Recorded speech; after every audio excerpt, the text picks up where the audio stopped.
إن الحمد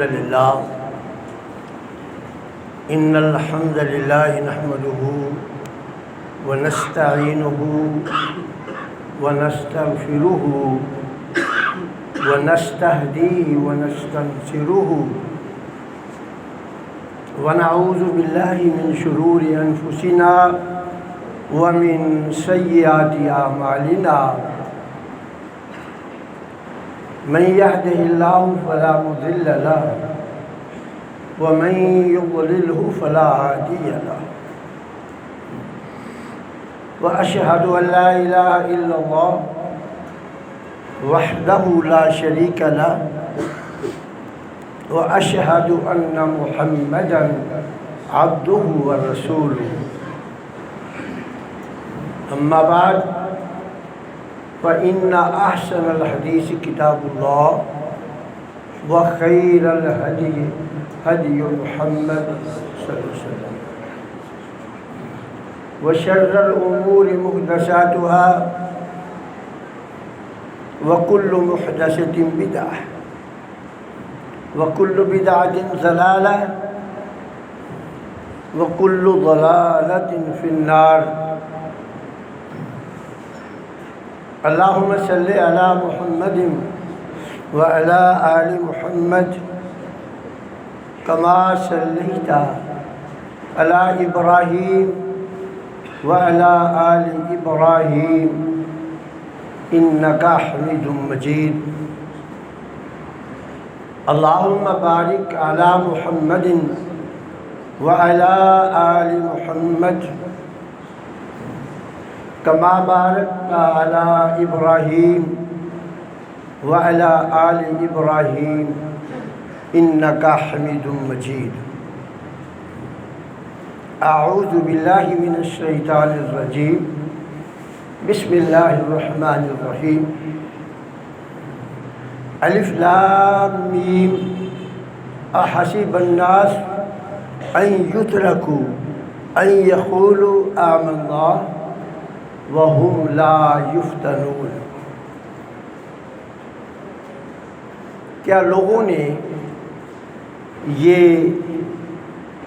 یقین کر لیا ہے کہ محض انہیں اس بات پر چھوڑ دیا جائے گا کہ انہوں نے لا الہ الا اللہ پڑھ لیا ہے، انہوں نے کلمہ شہادت پڑھ لی ہے، وہ دل کی اتھاہ گہرائی سے ایمان لے آئے ہیں، ایمان ان کا ہر اعتبار سے مکمل ہے، کیا اس پر بھی چھوڑ دیا جائے گا اور ان کی آزمائش نہیں کی جائے گی؟ وَهُمْ لَا يُفْتَنُونَ، اور ان کی آزمائش کیا نہیں کی جائے گی؟ اللہ سے دعا ہے کہ اللہ مجھے توفیق دے، میں کھڑا ہو کر خطبے کا آغاز کر دیا ہے اور کھڑا کھڑا ہی دے سکوں۔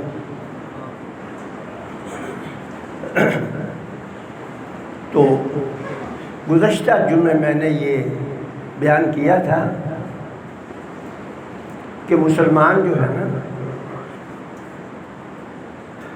بسا اوقات بلکہ اکثر اوقات اس کو جو تکلیف پہنچتی ہے نا، اس کا سبب اس کے گناہوں کی معافی ہوتا ہے،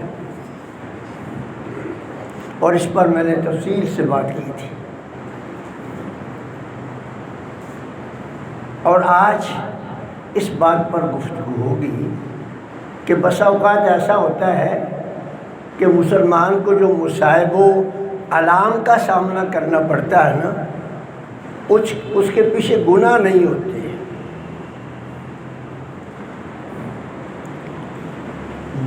اس مصائب و آلام کا مطلب اس کی تربیت کرنا، اس کے درجات کو بلند کرنا، اور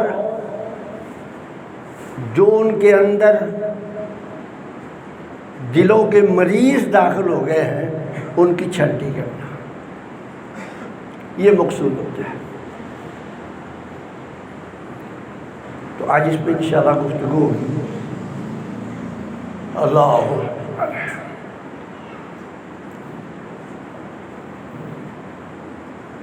اس میں اللہ نے نہایت وضاحت سے کہا کہ بھئی دیکھیں، آپ کو باقاعدہ آزمائش سے گزارا جائے گا تاکہ تمہاری زندگی میں نکھار پیدا کیا جائے اور تمہارے درجات کو بلند سے بلند تر کیا جائے۔ آپ نے دیکھا نا کہ سونا جو ہے، اس کو جو تیزاب وغیرہ میں ڈالتے ہیں، اس کا مقصد یہ نہیں ہوتا کہ اس کو ضائع کرنا ہے، اس کا مقصد یہ ہوتا ہے کہ اس میں نکھار پیدا کرنا ہے۔ تو یہ جو آزمائش ہے نا کہ جس میں زندگی میں نکھار پیدا کرنے کے لیے، درجات کو بلند کرنے کے لیے، یہ ان کے ساتھ پیش آتی ہے جو اللہ کے انبیاء ہوتے ہیں یا نہایت اعلیٰ درجے کے اولیاء اللہ ہوتے ہیں۔ اولیاء اللہ سے میری مراد یہ عام اصطلاحی نہیں ہے، ہر وہ بندہ جو صدق دل سے ایمان قبول کر لیتا ہے اور پھر اعمال صالحہ کرتا ہے، قرآن کی اصطلاح میں وہ ولی ہے، وہ اولیاء اللہ میں شامل ہے۔ تو یہ عموماً جو مصائب و آلام کا سامنا کرنا پڑتا ہے نا، یہ ان لوگوں کو کرنا پڑتا ہے تاکہ ان کی زندگی میں نکھار پیدا ہو جائے۔ اب دیکھیں مثلا ابراہیم علیہ السلام ہے، ابراہیم علیہ السلام کی ویسے تو تمام انبیاء کی ہے، لیکن چونکہ قرآن میں یہ آزمائش کے ساتھ ہی ان کا تذکرہ ہوا ہے۔ فرمایا وَإِذِ ابْتَلَىٰ إِبْرَاهِيمَ رَبُّهُ بِكَلِمَاتٍ فَأَتَمَّهُنَّ، ہم نے ابراہیم علیہ السلام کو آزمائش سے گزارا اور وہ ہر آزمائش میں کامیاب رہے۔ ان کی جتنی بھی آزمائشیں ہوئیں وہ ہر آزمائش میں کامیاب رہے۔ اللہ رب العزت نے یہ انعام ان کو دیا، فرمایا انی جاعلک للناس اماما، ابراہیم میں آپ کو پیشوا لوگوں کے لیے پیشوا بنانے والا ہوں۔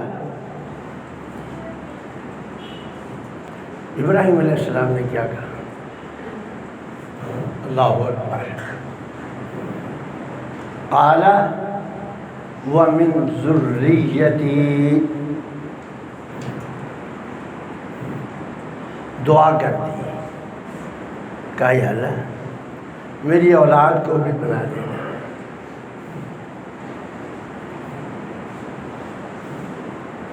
قال لا ینال عہد الظالمین، کہ میرا یہ جو وعدہ ہے نا، یہ ظالم سے نہیں ہے، بھلے وہ انبیاء کا کتنا بھی قریبی کیوں نہ ہو۔ لا ینال عہد الظالمین، بلند مرتبے پر فائز ہوئے۔ اسی طرح اور اتنے بلند مرتبے پر فائز کر دیا ابراہیم علیہ السلام کو کہ ابراہیم علیہ السلام سے پہلے جتنے بھی انبیاء اور رسل آئے ان کی ملتوں میں بھی تھوڑا تھوڑا فرق تھا، یہ بات یاد رکھیں۔ لیکن ابراہیم علیہ السلام کی ملت کو اللہ تعالیٰ نے غیر مبدل قرار دے دیا کہ اب اس میں کوئی تبدیلی نہیں آئے گی۔ یہ کتنا بڑا اعزاز ہے۔ اور رسول اللہ صلی اللہ علیہ وسلم سے یہ فرمایا ملت ابیکم ابراہیم. یہ آیت بتا رہی ہے نا کہ دیگر انبیاء کی ملتوں میں کچھ نہ کچھ فرق تھا، ورنہ اللہ یہ کہہ دیتا کہ نوح کی ملت ہے. کہا ملت ابیکم ابراہیم، کہ تمہاری جو ملت ہے نا، تمہارے جو دین کی اساس ہے، یہ مکمل طور پر وہی ہے جو ابراہیم علیہ السلام نے رکھی تھی. تو انبیاء کے بعد اب پھر صلحاء کو دیکھ لیں. جب صحابہ پر مختلف قسم کے مصائب آئے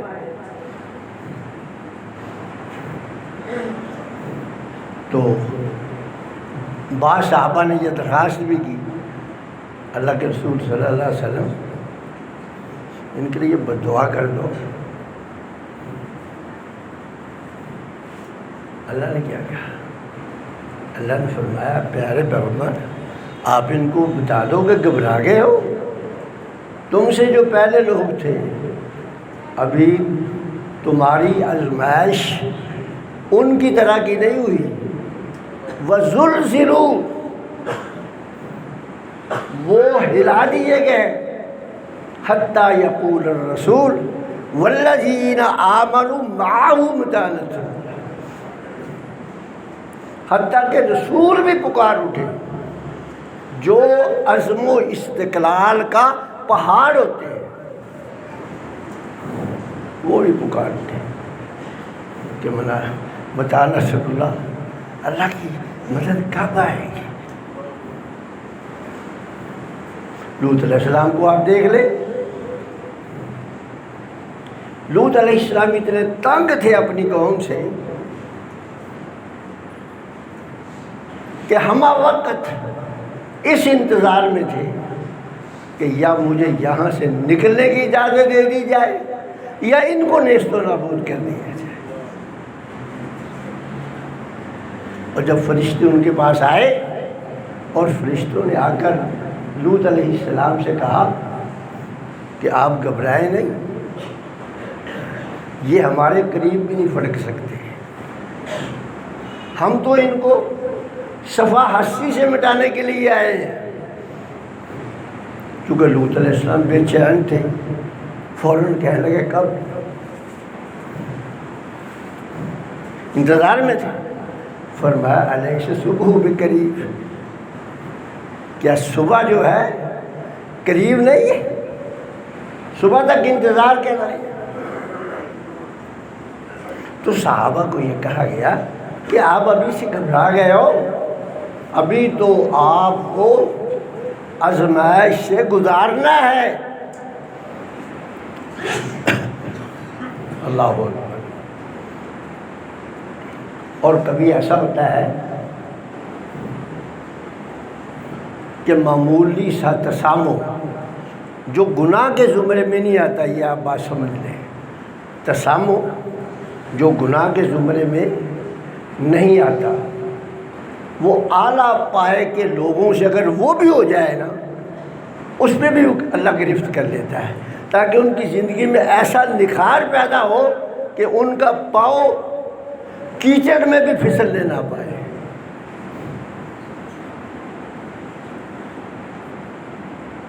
آپ دیکھ لیں حضرت نوح علیہ السلام، انہوں نے اللہ سے دعا کی، درخواست کی کہ یا اللہ مومنوں کے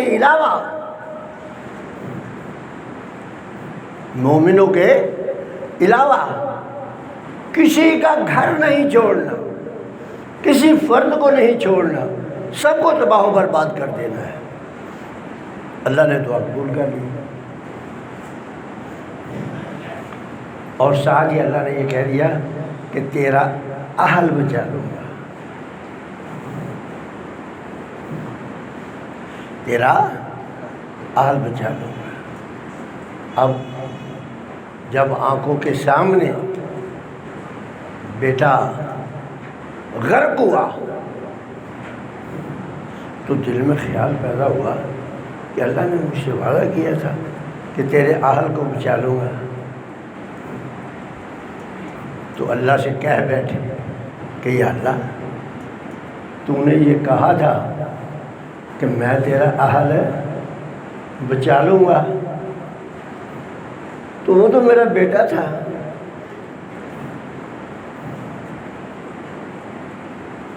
چونکہ ان کا یقین تصور یہی تھا کہ اہل وہی ہوتا جو اولاد ہوتی ہے۔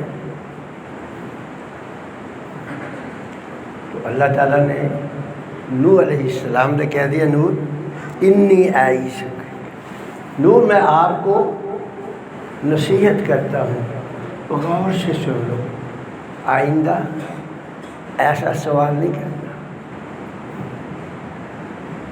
اور یہی غلطی اگر میں اور آپ کر لیں گے تو کوئی ڈانٹ ڈپٹ نہیں ہے،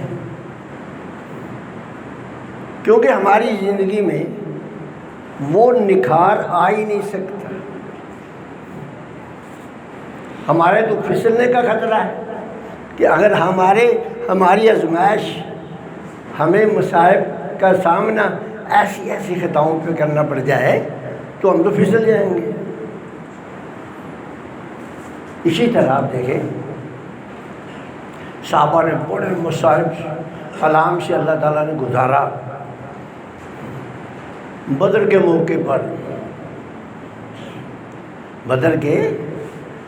پر جو قیدی آئے، رسول اللہ نے ان کے بارے میں مشاورت کی کہ بھئی کیا ہونا چاہیے، اللہ نے خود ہی اجازت دی تھی وَشَاوِرْهُمْ فِي الْأَمْرِ کہ بھئی آپ جو ہے نا جب کوئی اہم معاملہ ہو نا مشورہ کر لیا کریں۔ بعض صحابہ کا مشورہ تھا کہ ان کو قتل کر دیا جائے، اور اکثر کا مشورہ یہ تھا کہ ان سے فدیہ لے کر ان کو چھوڑ دیا جائے، اور اللہ کا منشا بھی یہی تھا کہ یہ قتل ہونے چاہیے۔ ایسا ہی ہے نا، قرآن میں اللہ نے ذکر کیا کہ ان کا خون بہانا چاہیے تھا، لیکن اللہ نے چونکہ یہ کام اللہ کی منشا کے خلاف ہوا ہے، اللہ کی اطلاع کے خلاف نہیں ہوا،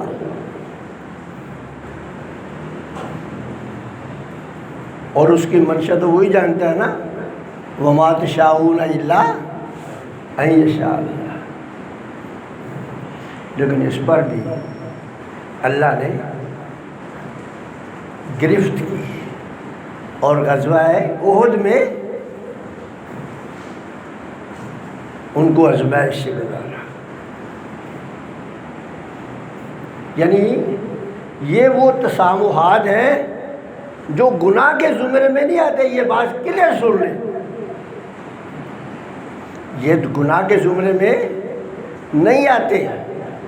میں اور آپ اجتہادی طور پہ ایسی غلطی کریں تو ہمیں غلطی پر بھی ثواب ملے گا، یہ بات یاد رکھیں، کریں نیک نیتی سے اور ہو وہ غلط، ہمیں اس غلطی پر بھی ثواب ملے گا۔ لیکن وہ جن کی زندگی کو اللہ نے ایک سونے سے بھی زیادہ خالص اور زیادہ چمکدار بنانا تھا، ان سے اگر ایسا تسامح بھی ہوتا تھا تو گرفت آ جاتی تھی۔ اسی طرح جب رسول اللہ صلی اللہ علیہ وسلم مکہ فتح کر کے طائف کی طرف چلے،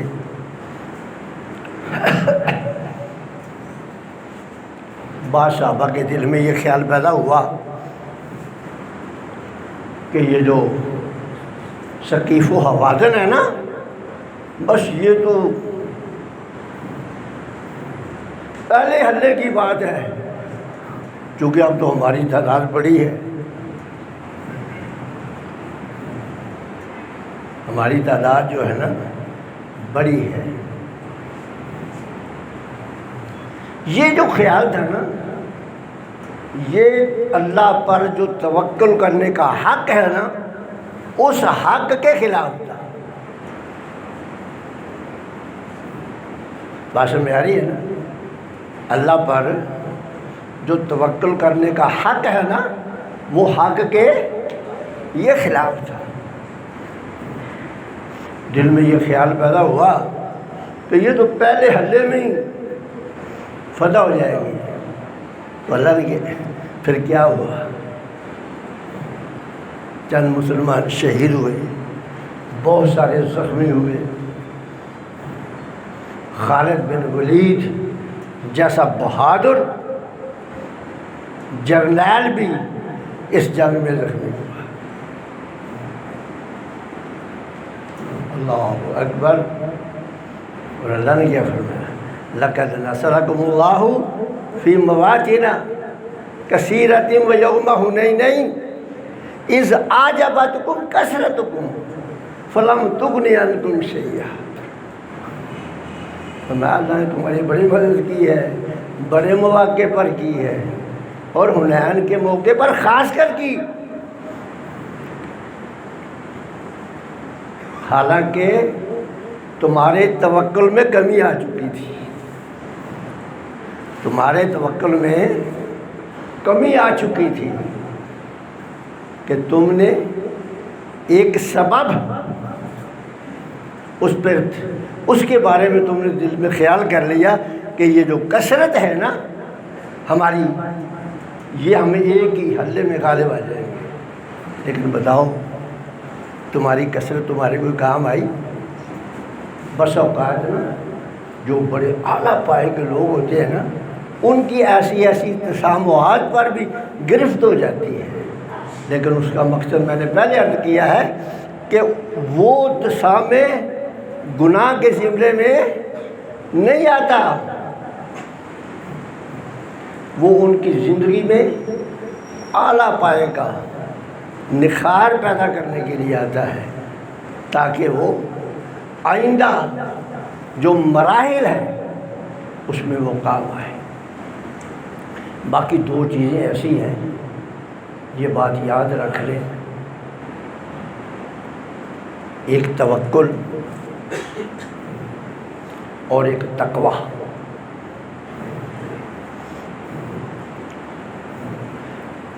حکم دیا ہے ضرور اللہ نے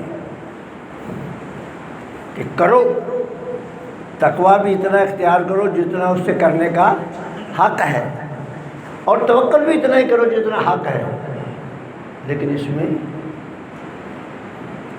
100% پورا اترنا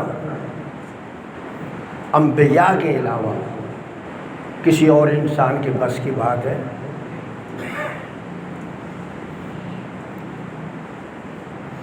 اللہ سے اتنا ڈرو، اتنا خوفزدہ ہو جاؤ کہ جتنا کہ اس سے حق ہے، اور توکل بھی یہی ہے کہ اتنا توکل کرو جتنا کہ اس پہ توکل کرنے کا حق ہے۔ تو رسول اللہ صلی اللہ علیہ وسلم نے فرمایا لو توکلتم علی اللہ حق کا توکل ہی، کہ اگر تم اللہ پر اتنا توکل کرو جتنا کہ اس پہ توکل کرنے کا حق ہے، لَرَزَقَكُمْ كَمَا يَرْزُقُ الطَّيْرَ، پھر تمہیں بھی اللہ ایسے رزق دے، ایسے روزی دے جیسے پرندوں کو دیتا ہے۔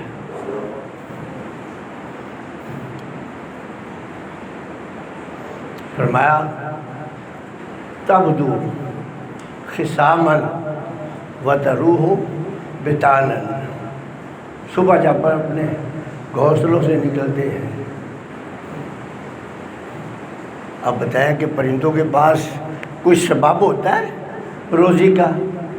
جب صبح اپنے گھونسلے سے نکلتا ہے کہ مجھے کہاں سے ملنا ہے اور کیا ملنا ہے، نہ اس کی کوئی دکان ہے، نہ اس کی کوئی زرعی زمین ہے، وہ پرندے اللہ پہ توکل کرتے ہوئے اپنے گھروں سے خالی نکلتے ہیں۔ رسول اللہ نے فرمایا جب شام کو آتے ہیں تو ان کے پیٹ پوٹے بھرے ہوئے ہوتے ہیں۔ تو اس کا مطلب یہ کہ یہ توکل انبیاء کا تو تھا، اس میں کوئی شک نہیں۔ اور یہی وجہ ہے کہ رسول اللہ صلی اللہ علیہ وسلم روزوں میں وصال کر لیتے تھے، 2 3 دن کا وصال۔ وصال کا مطلب یہ ہے نہ صبح فجر سے پہلے کچھ کھایا پیا اور نہ مغرب کے وقت کچھ کھایا پیا۔ صحابہ نے بھی کرنا چاہا، آپ نے منع فرما دیا۔ آپ نے بھی آپ نہ ایسا کریں۔ صحابہ نے کہا اللہ کے رسول آپ بھی تو کرتے ہیں۔ آپ نے فرمایا مجھے تو میرا اللہ کھلاتا بھی ہے پلاتا بھی ہے۔ ایک بات بتا کے ختم کرنے لگا ہوں کہ پرندوں کے بارے میں بڑی عرصہ دراز کی بات ہے۔ اس وقت جوانی کا عالم تھا، ہم نا اندرون سندھ چلے گئے شکار کرنے کے لیے۔ ایک کالا تیتر کو شکار کیا ہم نے، بالکل وہاں جو تھا نا یہ صحرا کا علاقہ تھا، کالے تیتر کو شکار کیا، وہ کافی زخمی ہو گیا۔ تو جب ہم نے اس کو ذبح کر کے اس کا پوٹا دیکھا نا، تو اس کے پوٹے میں کسی بھی اناج کا ذرہ برابر کوئی چیز نہیں تھی۔ اس کے پوٹے میں یا تو سنگریزے، ریت کے چھوٹے چھوٹے ذرات تھے، اور یا پھر جسے پکی مٹی کے جسے ہم پنجابی روڑ کے کہنے ہیں، یا اس کے پوٹے میں روڑ تھے۔ یہ 2 چیزیں تھیں۔ اب آپ یہ دیکھیں کہ وہ مالک نے وہ روڑ اور سنگریزے وہ اس کی خوراک بنا دی۔ تو اس لیے کسی بندے کو مصیبت میں دیکھ کر یہ مت کہا کرو کہ یہ اپنے گناہوں کی وجہ سے گرفتار ہوا ہے۔ مجھے اور آپ کو کیا پتہ کہ اس کی گرفت کس وجہ سے ہے، یہ اللہ ہی بہتر جانتا ہے۔ اس لیے اس قسم کا ظن گناہ ہے۔ ایک دوسرے کے بارے میں یہ ظن نہ کیا کرو۔ اگر کسی کو ایسا مسائل میں گرا ہوا دیکھیں تو اللہ سے پناہ طلب کرے کہ یا اللہ جس طرح اس کو مبتلا کیا مجھے نہ کرنا۔ وآخر دعوانا الحمدللہ۔